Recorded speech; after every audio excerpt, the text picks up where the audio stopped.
Hey guys, Pleb Review is back after quite a while. Like on the other video I said I've been really busy lately. YouTube's not really been my priority over the past couple of weeks or so, but I've got to get back into the game. You know, I felt a lot better when I was reviewing albums. It certainly made me feel a bit more proactive, filled my time better. So I'm going to get back onto it. So straight away, we're just going to go straight into this one. I said there'd be enough talking at the start of my videos. This one is for Alice in Chains' new LP called The Devil Put Dinosaurs Here. This is the follow-up to 2008's Black Gives Way to Blue. And that was the thunderous comeback record from Alice in Chains. Not only did it surprise fans, but it surprised the rock community in general, seeing as though the grunge movement up to this point was dead for years. I mean, grunge was mostly had its prime in the early 90s towards the late 90s and very late 1980s. And to see Alice in Chains come through with such a brilliant record like Black Gives Way to Blue, it was a real surprise, because obviously with the departure of the late Lane Staley, things looked to be over for Alice in Chains. They didn't seem like they were going to be active again. Jerry Cantrell was obviously involved doing other works, as were other members of the band, and it just looked like that Alice had gone out on a, well, had gone out because it obviously wasn't decided that they were going to split up, but due to unfortunate events, their last album was the Dog album, or the self-titled Alice in Chains, which was a very accomplished record in itself.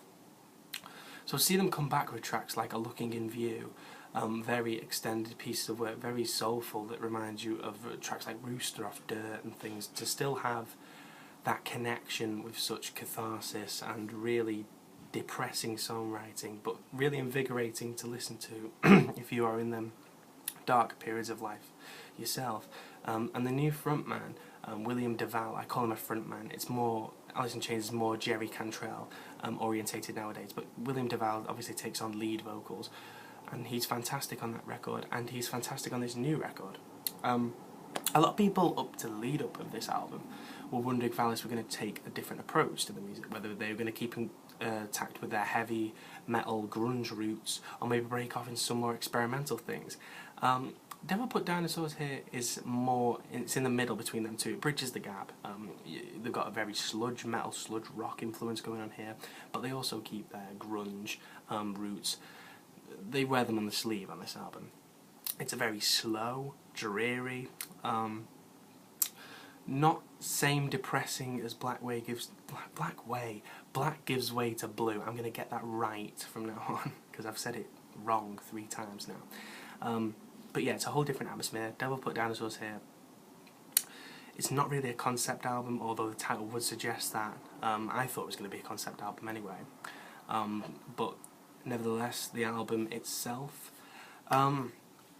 I have to tell you, I enjoyed this album, really did. Maybe didn't meet the high expectations I had for it after Black Gives Way to Blue. I thought that it was going to meet them expectations. I mean, after the first listen to this, if you've not listened yet, you might feel a little bit underwhelmed, and that's natural. It's going to be natural for this record. Go back and listen to it, because there will have been points in this record that you've missed, because it's so slow and dreary. There are guitar parts, there's atmosphere, the layers behind it, they grow upon you, and the record starts to give more of an impression. And talking of an impression, or the reception that this received, the single that was dropped, the first single, Hollow, was a mixed reception, especially on Sputnik Music website I'm a member of. People felt the new influences coming through were very unusual, but they worked. The chorus didn't go down too well for most people. I can understand why. It's not the best chorus in the world. It seems rather out of place, but the other, you know, the sludgy, the dun dun dun dun dun dun, it just really, it was captivating, and it was so simple, and that's what Alice in Chains has been about for a long time. Simple but effective music.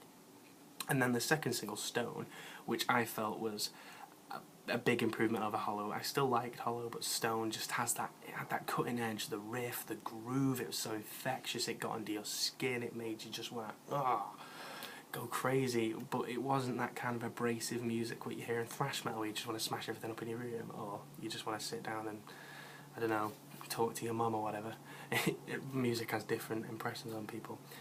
But yeah, the album as a whole, it's very dreary. You know, other highlights include Phantom Limb, which is a really extended sludge metal piece with the grunge roots intact still. Really nice riff and groove. You're going to notice that this album focuses on grooves rather a lot.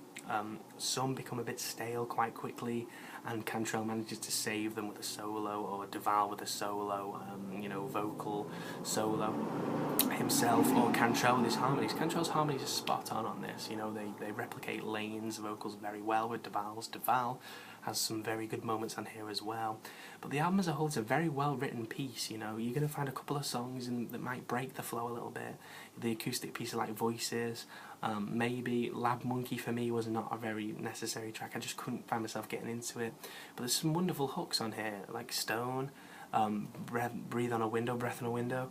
Phantom Limb was a nice hook as well. It's good songwriting, very consistent songwriting from Alice in Chains, which I am very excited to say succeeded on here. They succeeded what they were trying to do, and maybe not to the magnitude I thought they were going to do, but still, it's a solidly written record. It's not going to go down as one of the worst in 2013. It probably won't go down as one of the best, but it's kind of just over the middle part, I'd say. I was impressed with this album, and I have to give Alice in Chains due credit for putting out such.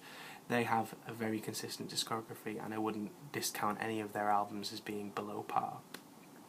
So if we're going to do the rating system again, I'd say I'd give this album a 7 out of 10, solid 7. I thought the album was very well written, very well performed, few catchy hooks in there, which was very unusual, but it worked. Some very slow progressive sections that will grow on you. But if you've not listened, please give it a try. You might enjoy it, you might not. If you're not an Alice in Chains fan already, this probably isn't going to change your mind. But if you are, it's more of the same-ish, with a few little tweaks in there. Like I said, incorporating slow, sludgy, maybe a bit more progressive rock in there. But yeah, that's my review for Alice in Chains' Dinosaurs here. I hope you enjoyed this video, and I promise I will be back with more soon once I get time. This is literally the only time I've had to sit down in the past 2 weeks and actually give you something. So, but thank you for watching, and I will see you next time, yeah?